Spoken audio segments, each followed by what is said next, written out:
channel Make Education Easy. Students, today we will done the numerical number 10.2 and 10.4. हमने first numerical कर लिया था, उसका मैंने आपको पूरा फार्मूला के थ्रू बता दिया था. आज हम सेकंड और फोर्थ न्यूमेरिकल करेंगे. ये दोनों थोड़े जो इक्वल थे, तो इसलिए मैंने 3 को छोड़ के 4 लिख दिया है. सबसे पहले मैं न्यूमेरिकल नंबर 2 पढ़ रही हूँ. A pendulum of length 0.99 metre is taken to the moon. The period of pendulum is 4.9 seconds. What is the surface of G on the surface of moon? सबसे पहले हमें पेंडुलम की लेंथ गिवन है जो कि हमारे पास कैपिटल L है, वो है हमारे पास 0.99 मीटर. और उसके बाद जो पीरियड है दैट इज़ टाइम पीरियड, वो है हमारे पास कैपिटल T 4.9 सेकेंड. तो ये दो चीज़ें हमें गिवन है, हम ये लिखते हैं. सबसे पहले हमें एक लेंथ गिवन है दैट इज़ 0.99 मीटर, और नेक्स्ट हमें गिवन है capital T that is time period 4.9 second. Find हमने क्या करना है? फाइंड हमने करना है value of G on the surface of moon, कि मून की सरफेस पे हमारे पास जी की क्या वैल्यू होगी. अर्थ पे तो हमें पता है 10 होती है, मून पे हमने जो है जी की वैल्यू वो फाइंड करनी है. ठीक है, अब वही जो हमारे पास टाइम पीरियड का सिंपल पेंडुलम का फार्मूला है T is equals to 2 pi under root L by G. इसी फार्मूला को हम यूज़ करके जी की वैल्यू फाइंड आउट करेंगे. उसी तरह सेम एज जो दूसरे न्यूमेरिकल में हमने किया था, इसी तरह इसको भी अरेंज करेंगे. पहले इसका स्क्वायर ले लेंगे, तो T square is equals to 4 pi square और L by G. Under root जो है वो स्क्वायर से कैंसिल हो जाता है, तो अंडर रूट हट के हमारे पास सिर्फ एल बाई जी आ गया. अब हमने फाइंड क्या करना है? फाइंड हमने करना है जी. ठीक है, तो हम जी को इस तरह क्रॉस मल्टीप्लिकेशन कर लेंगे. जी ऊपर आ जाएगा और जी की जगह नीचे टी आ जाएगा. बाकी फार्मूला वही रहेगा, G is equals to 4 pi square L by T square. सिर्फ हमने इन दोनों की पोजीशन चेंज कर ली है जी फाइंड करने के लिए, बाकी फार्मूला हमारे पास वही रहा है. अब हम इसमें सिंपल वैल्यूज़ लगाएंगे. 4 पाई की वैल्यू 3.14, लेकिन हम इसका स्क्वायर लेंगे, ऊपर स्क्वायर है. लेंथ एल हमारे पास गिवन है 0.99, और नीचे टाइम हमारे पास जो गिवन है वो है 4.9 सेकेंड. तो 4 टाइम का स्क्वायर है, तो 4 टाइम पीरियड है दैट इज़, तो 4.9 का भी हम स्क्वायर लेंगे. ठीक है, इसको अब हम कर लेते हैं सॉल्व.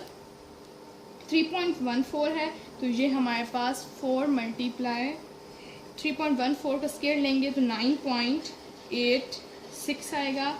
ठीक है, और 0.99 डिवाइड बाय 4.9 का स्क्वायर लेंगे तो 24.01 आएगा.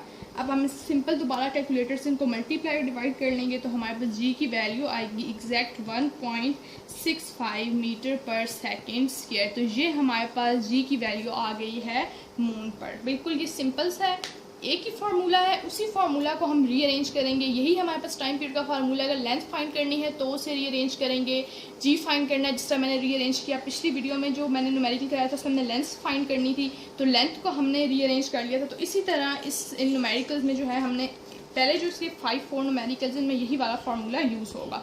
नेक्स्ट न्यूमेरिकल पढ़ते हैं. A simple pendulum complete 1 vibration in 2 second. एक सिंपल पेंडुलम है और वो अपनी एक वाइब्रेशन जो है वो 2 सेकेंड में कंप्लीट कर रहा है. तो हमने उसकी लेंथ फाइंड करनी है, और जी की वैल्यू हमें पता है दैट इज़ 10 मीटर पर सेकेंड स्क्वायर. सबसे पहले जो चीज़ें गिवन है हमें वो है time period that is capital T. Time period है हमारे पास 2 सेकेंड. आपने याद रखना है टाइम पीरियड को हमेशा आपने कैपिटल टी से डिनोट करना है. स्मॉल टी जो होता है वो टाइम हो जाता है. ठीक है, और उसके अलावा जी की वैल्यू जो है जो अर्थ पे होती है, साथ जी ई लिखते ताकि हमें पता चले अर्थ पे, क्योंकि मून पे ये हमने मून पे फाइंड की थी, ये 1.65 है. अर्थ पे हमें पता है 10 मीटर पर सेकेंड स्क्वायर हमारे पास जी ई की वैल्यू होती है.